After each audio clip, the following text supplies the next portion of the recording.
So ఈరోజు మన concept ఏంటంటే స్ట్రెయిన్ ఎనాలిసిస్. స్ట్రెయిన్ ఎనాలిసిస్ అంటే ఏంటి? ఫర్ ఎగ్జాంపుల్ ఒక బార్ అనేది తీసుకుంటే, సో ఇలా బార్ అనేది తీసుకున్నాం అనుకోండి, వీటికి యాక్సియల్ లోడ్స్ అనేది బోత్ సైడ్స్ లోడ్ అనేది అప్లై చేస్తే ఇక్కడ బార్ అనేది ఎక్స్టెన్షన్ అనేది జరుగుతుంది. అంటే లెంత్ అనేది ఇంక్రీజ్ అవుతుంది, డయామీటర్ అనేది తగ్గుతుంది.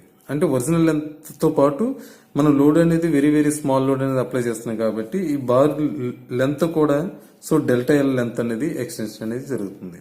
ఓకే, సో ఈ డెల్టా ఎల్ అనేది ఏంటి? It is the strain. ఎంతైతే ఎక్స్టెన్షన్ అనేది జరిగిందో సో దాన్ని స్ట్రెయిన్ గా తీసుకుంటాం. అంటే so extension to original length గా మనం తీసుకుంటే దాన్ని స్ట్రెయిన్ గా తీసుకోవటం అనేది జరుగుతుంది. ఓకే, సిమిలర్లీ ఇక్కడ మనం ఏం చేస్తామంటే, మనం తీసుకున్న ఈ బ్లాక్ లో ఒక ఎక్స్ వై ప్లేన్ పైన, ఓకే, సో ఇలా తీసుకుంటే ఎక్స్ వై ప్లేన్ పైన ఒక బ్లాక్, ఒక స్క్వేర్ బ్లాక్, రెక్టాంగిల్ బ్లాక్ అనేది తీసుకున్నాం అనుకోండి. ఈ బ్లాక్ కి మనం స్ట్రెసెస్ అనేది అప్లై చేసేటప్పుడు, అంటే లోడ్ అనేది అప్లై చేసేటప్పుడు దీంట్లో 3 కాంపోనెంట్స్ అనేవి ఉంటాయి. ఏంటంటే అవి 2 యాక్సియల్ స్ట్రెయిన్స్ అనేవి ఉంటాయి అండ్ షియర్ స్ట్రెయిన్ అనేది, అలా 3 కాంపోనెంట్స్ అనేవి ఉంటాయి. సో ఇక్కడ యాక్సియల్ స్ట్రెసెస్ అనేది ఇది ఓఎక్స్ డైరెక్షన్ లో, ఓవై డైరెక్షన్ లో తీసుకుంటే, ఓఎక్స్ డైరెక్షన్ లో ఈ యాక్సియల్ స్ట్రెయిన్ గాను, అంటే ఇక్కడ నుండి ఈ డైరెక్షన్ ఇంతవరకు కూడా ఓఎక్స్ డైరెక్షన్ లో, సో దీన్ని మనం ఎప్సిలాన్ ఎక్స్ గా మనం తీసుకుంటాం. అండ్ అనదర్ యాక్సియల్ లోడ్ అనేది వై డైరెక్షన్ లో, అంటే ఓవై డైరెక్షన్ లో తీసుకుంటే, సో ఇక్కడ దీనికి సిగ్మా వై, అంటే ఓవై డైరెక్షన్ లో యాక్సియల్ స్ట్రెయిన్ గా మనం తీసుకోవటం అనేది జరుగుతుంది. ఓకే, అనదర్ వన్ ఏంటంటే, అండ్ అగైన్ మన యొక్క లోడ్ అనేది అప్లై చేసేటప్పుడు, అంటే ఈ డైరెక్షన్ లో మనం పి లోడ్ అనేది అప్లై చేసేటప్పుడు, ఇక్కడ నుండి ఇది యాక్చువల్ గా బార్ అనుకుంటే, ఎక్స్టెన్షన్ ఈ డైరెక్షన్ లో షీరింగ్ అనేది జరుగుతుంది. అంటే ఇక్కడ సమ్ 5 యాంగిల్ తో, దీన్ని షీర్ యాంగిల్ అని అంటాం. ఇంత యాంగిల్ తో ఇంతవరకు కూడా షీరింగ్ అనేది జరుగుతుంది. ఇక్కడ 5 అంటే ఇక్కడ కూడా సేమ్ 5 షీరింగ్ అనేది జరగడం అనేది జరుగుతుంది. ఓకే, ఫర్ ఎగ్జాంపుల్ ఇది ఓ ఏ బి సిగా తీసుకున్నాం అనుకోండి. సో ఇప్పుడు షియర్ స్ట్రెస్ అనేది ప్రొడ్యూస్ అయినప్పుడు ఏమవుతుంది? సో ఇది బి డాష్ గాను, సి డాష్ గాను షేరింగ్ అనేది జరుగుతుంది. సో ఇలా 3 కేటగిరీస్ ఆఫ్ కాంపోనెంట్స్ అనేది మనం తీసుకున్న ప్లేన్ పైన, అంటే ఎక్స్వై ప్లేన్ తీసుకుంటే ఈ ప్లేన్ పైన ఈ 3 కేటగిరీస్ ఆఫ్ కాంపోనెంట్స్ అనేవి ఇక్కడ ఉంటాయి. సో ఇప్పుడు మనం చేయాల్సింది ఏంటంటే, ఇక్కడ ఓ ఏ బిసిగా తీసుకున్నాం కాబట్టి నోటేషన్స్ తీసుకునేటప్పుడు ఇక్కడ ఓసి అనేది ఒక డయాగ్నల్ గా మనం తీసుకుంటే దీని యొక్క లెంత్ ని ఆర్ గా మనం కన్సిడరేషన్ అనేది తీసుకోవాలి. అంటే ఇప్పుడు ఈ యొక్క ఆర్ డయాగ్నల్ లెంత్ ని ఆర్ తో మనం చూపించుకుంటాం. ఇక్కడ ఇప్పుడు మనం లోడ్ అనేది అప్లై చేసేటప్పుడు ఈ డయాగ్నల్ గా షీరింగ్ అనేది జరుగుతుంది కాబట్టి other excess amount of shearing అనేది ఈ డయాగ్నల్ గా ఎంత జరుగుతుందో, అంటే ఇప్పుడు ఇది ఓసి దగ్గర ఆర్ అని ఉంటే ఓసి డాష్ దగ్గర ఇది ఇక్కడ ఆర్ కి ఎక్స్టెన్షన్ ఆఫ్ ఆర్, అంటే వాట్ ఈస్ స్ట్రెయిన్. ఈ స్ట్రెయిన్ అనేది ఎలాంగేషన్ ఆఫ్ స్ట్రెయిన్ అనేది ఎంత ఉంటుంది అనేది మనం ఫైండ్ అవుట్ చేయగలగాలి. From the elongation of strain and again shear stresses అనేది మనం ఫైండ్ అవుట్ చేయాలి ఇదే ఫిగర్ నుంచి. ఓకే, అది మన కాన్సెప్ట్. ఓకే, సో ఇప్పుడు ఈ డైరెక్షన్ లో తీసుకునేటప్పుడు ఇక్కడ సి నుంచి ఒక పెర్పెండిక్యులర్ లైన్ కి ఇలా తీసుకున్నాం అనుకోండి, ఓ సి డాష్ పైకి, ఇది సి డబుల్ డాష్ గా మనం తీసుకోండి, ఏదో ఒక నోటేషన్. ఓకే, ఇక్కడ ఇది సి కాబట్టి ఇది జి అనే లెటర్ ఏదో పెట్టుకోండి. ఇక్కడ జి నుండి ఒక పెర్పెండిక్యులర్ లైన్ తీసుకుంటే ఇక్కడ ఈ అనే నోటేషన్స్ అనేది పెట్టుకోండి. ఓకే, సో ఇప్పుడు ఏం చేయాలి? ఇక్కడ ఇది ఆల్రెడీ ఇది సేమ్ బ్లాక్ కాబట్టి ఈ డైరెక్షన్ లో ఉంటుంది. ఇది నేను సర్కిల్ చేసిన ఈ ఫిగర్ ఏదైతే ఉందో దాన్ని మీరు సెపరేట్ చేసుకుంటే ఇది ఎక్స్టెన్షన్ అయిన elongation of the strain, elongation of the bar strain అనేది, దీన్ని మనం ఫైండ్ అవుట్ చేయగలిగితే ఇది యాక్చువల్గా diagonal length. Okay, after load apply చేసిన తర్వాత ఎంత వరకు ఎక్స్టెన్షన్ అయింది అంటే ఇక్కడ నుండి ఇక్కడ వరకు ఎక్స్టెన్షన్ అనేది జరిగింది. దీన్ని మనం ఫైండ్ అవుట్ చేసి ఇక్కడ నుండి షియర్ స్ట్రెస్ అనేది మనం ఫైండ్ అవుట్ చేసుకుంటాం. ఓకేనా? ఈ ఫిగర్ ని నేను అండ్ అగైన్ సెపరేట్ గా డ్రా చేస్తాను, ఒకసారి చూడండి. ఓకే,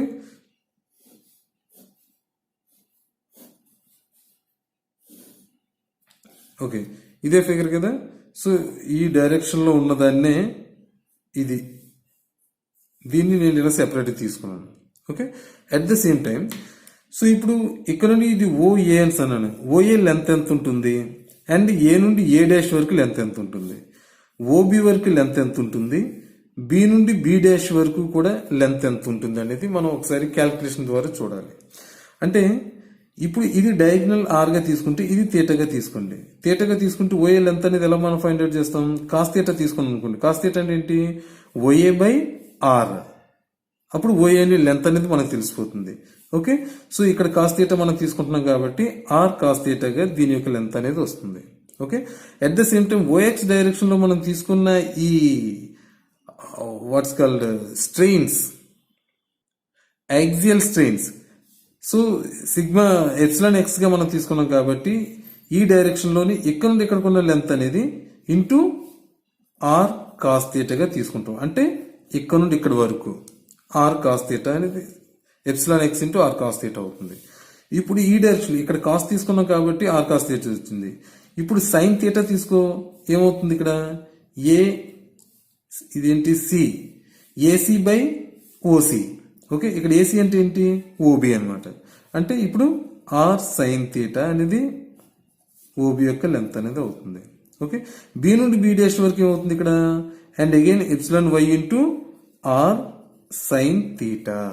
సో ఇవి లెంత్. ఓకే, సో ఈ యొక్క డిస్టెన్స్ ఇక్కడ నుండి ఇక్కడికి shear stress in X direction into cos theta కాబట్టి ఇది ఎంత ఉంటుందో ఇక్కడ కూడా అంతే ఉంటుంది. అదే నేను ఇక్కడ రాసుకుంటున్నాను ఇక్కడ. Okay, X into R cos theta. Okay, ఇప్పుడు ఈ డైరెక్షన్ లో చూడండి, ఇక్కడ బి నుండి బి డాష్ వరకు ఎంత లెంత్? ఇక్కడ epsilon Y into R sine theta. ఇక్కడ కూడా అంతే ఉంటుంది కాబట్టి epsilon Y into R sine theta అనేది తీసుకున్నాం. ఓకే, ఇప్పుడు ఈ నోటేషన్స్ పెట్టేయండి. ఈ నోటేషన్స్ ఏంటి? ఇక్కడ సి కాబట్టి సి కింద పెర్పెండిక్యులర్ లైన్ ఒకటి తీసుకోండి, షీ డబుల్ డాష్. ఇది జీ, జీ నుండి పెర్పెండిక్యులర్ లైన్ ఒకటి తీసుకుంటే ఇది ఈ అనేది ఉంటుంది. లాస్ట్ ఇది సి డాష్. ఓకే, ఇదే extension elongation of the extension అయిన తర్వాత లెంత్ ఎంత ఉంటుంది, షియర్ అనేది స్ట్రెయిన్ ఎంత ఉంటుంది అనేది మనం ఫైండ్ అవుట్ చేయటం. ఓకే, సో ఇక్కడ చూడండి, ఇక్కడ ఇది షియర్ స్ట్రెస్ 5 తో లోడ్ అనేది అప్లై చేసేటప్పుడు ఇంత 5 యాంగిల్ తో షియర్ స్ట్రెస్ అనేది ప్రొడ్యూస్ అయింది కాబట్టి ఇక్కడ నుండి ఇక్కడికి ఉన్న లెంత్ అనేది 5 ఇంటూ ఆర్ సైన్ థీటాగా తీసుకుంటాం. అంటే ఇది ఆర్ సైన్ థీటా కాబట్టి ఇది ఎంత ఉంటుంది? ఎంతైతే ఎక్స్టెన్షన్ అవుతుంది ఇక్కడ కూడా సేమ్ అంతే ఎక్స్టెన్షన్ అవుతుంది కాబట్టి ఇక్కడ కూడా 5 ఆర్ సైన్ థీటాగా తీసుకోవడం అనేది జరుగుతుంది. ఓకే, అంటే ఇది 5 R sine theta. Okay, so దీనికి ఇప్పుడు ఒక బేస్ గా ఇక్కడ నుండి ఇక్కడ థీటా అనుకుంటే ఇది ఒక థీటా, ఇక్కడ నుండి ఇక్కడ ఒక థీటా. ఓకే, ఇప్పుడు ఇక్కడ నుండి మనకు కావాల్సింది ఏంటి? Extension elongation of the length కావాలి కాబట్టి C double dash into C dash ఇక్కడ నుండి ఇక్కడికి లెంత్. దీన్ని మనం ఎన్ని విధాలుగా మనం డివైడ్ చేసుకోవచ్చు? ఈక్వల్స్ టు ఇది ఒక పాయింట్ మనం కింద తీసుకుంటే ఇది డి అనుకోండి, C double dash D plus DE plus E C dash. Okay, ఈ విధంగా తీసుకున్నాం. ఇవన్నీ కూడా మనం క్యాల్కులేట్ చేసి ఇక్కడ చేస్తే సో ఇప్పుడు ఎక్స్టెన్షన్ అనేది ఎంత జరిగింది అనేది మనం ఈజీగా ఫైండ్ అవుట్ చేయడం అనేది జరుగుతుంది ఇక్కడ. ఓకే, సో ఇప్పుడు సి డబుల్ డాష్ డి అంటే ఏంటి? ఇది. ఓకే, ఇప్పుడు ఇక్కడ కాస్ థీటా తీసుకున్నాను అనుకో, ఏమవుతుంది? C double dash D by ఇది రేడియస్. అంటే ఫర్ ఎగ్జాంపుల్ ఇక్కడ ఓ అనే లెటర్, పి అనే లెటర్ తీసుకున్నాను, సిపి. ఓకేనా, C double dash D by C P. C P అంటే ఏంటి? Epsilon X into R cos theta. Okay, అదే వాల్యూ ఇక్కడ మనం వేసేసుకుంటాం. ఇక్కడ C double S equals to X into R cos theta into cos theta. Okay, cos theta కాబట్టి. Okay, next D E. D E అంటే ఏంటి? ఇక్కడ ఇక్కడికి ఇది డిస్టెన్స్. ఓకే, ఇది ఈక్వల్స్ టు ఇది కాబట్టి రెండు ప్యారలల్ కాబట్టి. సైన్ థీటా తీసుకుంటే సైన్ థీటా అంటే ఏంటి? ఇక్కడ DE by epsilon Y into R sine theta. Okay, so దీని నుండి డిఈని సెపరేట్ చేసాను అనుకో, డిఈ మనకు కావాలి కాబట్టి అప్పుడు ఏమవుతుంది? Plus epsilon Y into R sine theta into sine theta. Okay, plus final గా so phi of R sine theta. ఇక్కడ ఎలా తీసుకుంటాం? ఈ సి డాష్ కాబట్టి ఇక్కడ కూడా కాస్ మీరు అప్లై చేయండి. కాస్ థీటా అంటే ఏంటి? ఈ C dash by phi R sine theta అంటే ఈ C dash equals to phi R sine theta into cos theta. అది ఇక్కడ phi R sine theta into cos theta. Okay, ఇది ఓవరాల్ గా మనం తీసుకునే extension of elongation of the bar. So next ఏంటి మనం ఫైండ్ అవుట్ చేయాల్సింది? Strain of diagonal. అంటే ఈ డయాగ్నల్ గుండా స్ట్రెయిన్ అనేది ఎంత ఫామ్ అవుతుంది, స్ట్రెయిన్ అనేది కదా మనం కనుక్కోవాలి. సో ఈ స్ట్రెయిన్ అనేది ఎంత ఉంటుంది అంటే ఇక్కడ స్ట్రెయిన్ అనేది ఎంత కనబడుతుంది మనకి? ఇక్కడ ఎలాంగేషన్ ఆఫ్ ద డయాగ్నల్, ఇది ఎలాంగేషన్ ఆఫ్ ద డయాగ్నల్ మనం ఫైండ్ అవుట్ చేసాం. By original diagonal, by original diagonal ఎంత? ఆర్. ఓకే, సో ఆ వాల్యూ ఇక్కడ మనం వేసుకుందాం. ఓకే, సో ఇప్పుడు ఎలాంగేషన్ ఎంత వచ్చింది? Sigma X into R cos theta into cos theta అంటే cos square theta plus epsilon Y R sine theta into sine theta అంటే sine square theta. So phi R sine theta into cos theta అంటే ఏంటి? Sign 2 theta by 2 అనేది వస్తుంది. Okay, ఇది elongation of diagonal. By original diagonal ఎంత అంట? Are are are. So ఇక్కడ ఆర్కి cancellation అనేది జరుగుతుంది. అంటే X into cos square theta plus Y into sine square theta plus phi sine theta cos theta అంటే సైన్ 2 థీటా బై 2. ఇది value. Okay, and again ఇక్కడతో వదిలిస్తే సరిపోతుంది. But cos square theta sine square థీటాని కూడా మనం కంప్రెస్ చేసుకున్నాం అనుకోండి. అంటే కాస్ 2 థీటా అంటే ఏంటి? Cos square theta minus sine square theta. దీని నుండి కాస్ స్క్వేర్ థీటా అనేది మనం సెపరేట్ చేయాలి, సైన్ స్క్వేర్ థీటాని కూడా మనం సెపరేట్ చేసి ఇక్కడ మనం రాసుకోవచ్చు ఇక్కడ.